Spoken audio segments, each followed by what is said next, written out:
어떤 사람이 돈을 가지고 있는지 아닌지는 재산의 많고 적음으로 결정되는 것이 아니다. 내 정의로는 온전한 자기 돈을 가지고 있고 부채가 없을 때 돈이 있는 것이다. 예를 들어 1만 마르크의 재산이 있는데 그중 증권은 5천 마르크 뿐이고 빚이 없다면 그는 돈이 있는 것이다. 그러나 1억 마르크를 가진 부자가 2억 마르크의 주식을 산다면 그는 돈이 없는 것이다. 그에게는 오직 마이너스 잔고가 있을 뿐이다. 주식을 산 돈 2억에서 자기 자본 1억을 빼면 1억이 빚으로 남는다. 나 역시도 증권 투자를 위해 때때로 빚을 진 적이 있었다. 그러나 그 결과는 항상 좋지 않게 끝났다. 특히 1950년대에 체험한 경험은 매우 쓰라린 것이었다. 당시 뉴욕 증시는 상승 국면을 타고 있었다. 나는 전기와 컴퓨터 부문의 유망 종목이라고 생각해서 관련 기업의 주식을 샀다. 그때 나는 더 많은 수익을 얻고자 나의 한계를 넘어 신용으로 추가 매수를 했다. 당시 미국 대통령은 아이젠하워였는데 그는 전쟁 영웅이기만 했지 그 이외에는 별로 뛰어난 바가 없었다. 그런데도 미국에서 그는 대단한 위세를 누렸으며 그래서 그런지 독일의 여배우인 마를린 디트리히와의 애정 행각도 별로 문제시되지 않았다. 월스트리트에서는 대통령이 국민들의 신임을 받고 있다는 것을 대단히 중요하게 생각했다. 집권당이 어느 정당이냐는 별로 중요하지 않았는데 그 이유는 공화당이든 민주당이든 둘 다 자본주의 철학이 확고한 당이기 때문이다.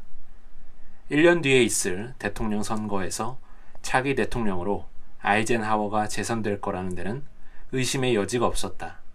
증시도 아마 그의 재임을 확실한 뉴스로 받아들일 것이라고 나는 생각했다. 그런데 아무도 예상하지 못한 일이 벌어졌다.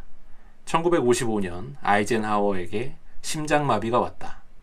다음 날 월스트리트의 주가는 10에서 20%까지 떨어지는 폭락을 보였다. 아이젠하워가 다시 대통령 선거에 나올지 알 수 없었고 상황이 어떻게 전개될지 매우 불확실했다. 나는 증거금을 더 내야 하는 처지에 몰리게 되었다.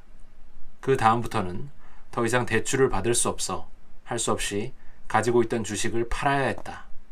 물론 손해를 보고 말이다. 나같이 신용으로 주식을 샀던 많은 동료들이 주식을 팔아야 했고 그리하여 폭락은 더욱 가속화되었다.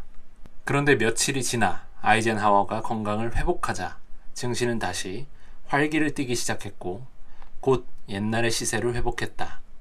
내가 가지고 있었던 주식은 시세가 10배나 올랐으나 내게는 이미 버스가 떠나간 뒤였다.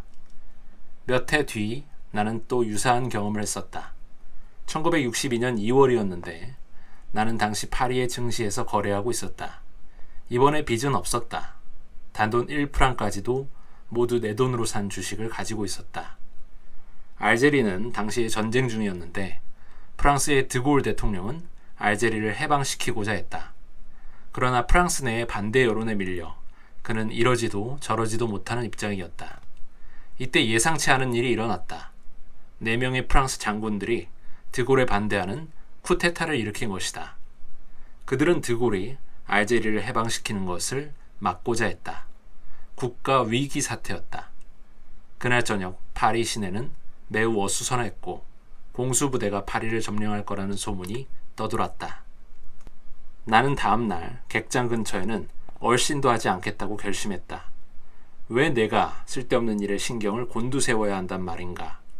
대신 나는 평소에 즐겨 가곤 했던 당시 영화인과 방송인, 언론인의 모임 장소인 셰르이 레스토랑으로 갔다. 나는 증시를 까맣게 잊은 채 메뉴판만 열심히 보고 있었는데 우연히 그 식당에 온 증권거래소의 한 동료가 사태를 알려주었다. 피바다란다. 그리고 증시는 폭락했다는 것이다. 그래? 하곤 나는 별일 없는 사람처럼 조용히 점심을 즐겼다. 나는 드골의 승리에 대해서 한 번도 의심한 적이 없었다. 또 나는 빚이 없었기 때문에 걱정할 것도 없었다. 위기는 생각보다 빨리 끝났다. 그날 저녁 드골은 TV에 출연하여 역사적으로 유명한 대국민 호소문을 발표했다. 이 순간 프랑스는 단호히 그를 따랐다. 4명의 장군은 항복했고 주식시장은 이미 손실의 반을 회복했다. 다음 날 피바다는 이미 잊혀진 단어가 되었다. 이러한 경험을 통해 나는 확실하게 깨달은 것이 하나 있다. 절대 빚내서 주식 투자를 하지 말 것.